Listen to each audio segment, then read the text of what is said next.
Deadly school bus crash forever changed the lives of 55 teachers and students.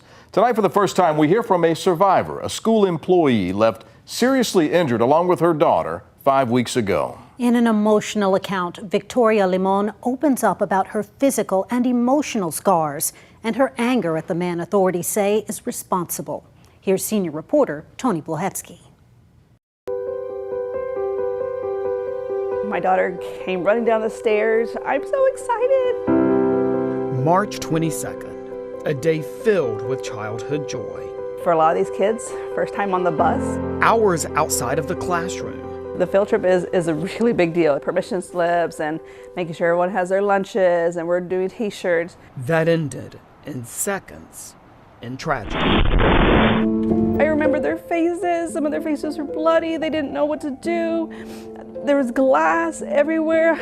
The kids are crying. They're all 4 and 5 years old and they just wanted their mom. That morning, 55 passengers, 44 pre-kindergarten students, and 11 adults, including the driver, from Tom Green Elementary in Buda, loaded into a bus for a 40-minute drive along Texas Highway 21 to the capital of Texas Zoo in Bastrop County. Instructional aide Victoria Limon was a passenger with her 5-year-old daughter, Deanna. The kids were so excited. They were so excited. They got to see all different animals. They were showing, like, I guess, boa snakes. Some of the kids were able to put it on, wear it and take pictures. 3 hours later, the bus rumbled back along the busy stretch of highway as many children napped while teachers taught quietly.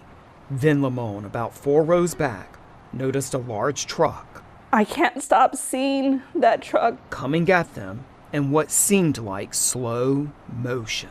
Then you heard the impact, and as the bus moved and tumbled, like, I have these flashes of like when I was like blinking maybe, I don't know, but I just know that I was like reaching out and trying to grab some of the kids. The impact hurtled the bus down an embankment.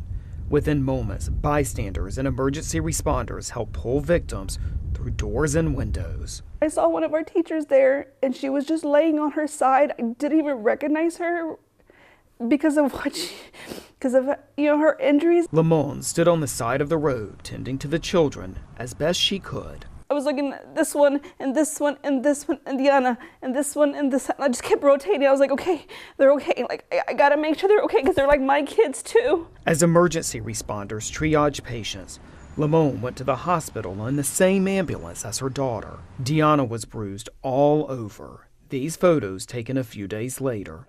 Victoria, badly cut, suffered a bone contusion and 4 fractured vertebrae. I was just bruised from head to toe. I couldn't move. I couldn't sit without help. At the hospital, she learned a child, 5-year-old Ulysses Rodriguez Montoya, a boy she had seen throughout the trip, had not survived. It broke my heart because that could have been any of the kids. It could have been my daughter. It makes you thankful to have them, and it makes you really think about all the times you take for granted that they're going to come running down the stairs. Also killed that day, 33-year-old Ryan Wallace, a University of Texas doctoral student, traveling to pick up his nephews from a different school.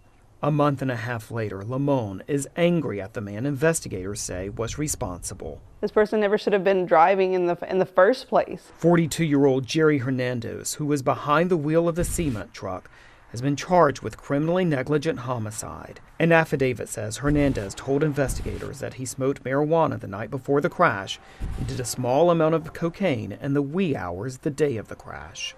I definitely want him to be held accountable for it. I want him to know. I would like for him to feel remorse for what's happening. For now, Limon is recovering from physical wounds and the emotional ones. I just wish it could have gone differently. Reflecting on how a day filled with so much joy ended in so much heartbreak. Hernandez and his employer, FJM Concrete Pumping, now face multiple lawsuits from many of the passengers on the bus. No court date has been set for Hernandez in Bastrop County Criminal Court.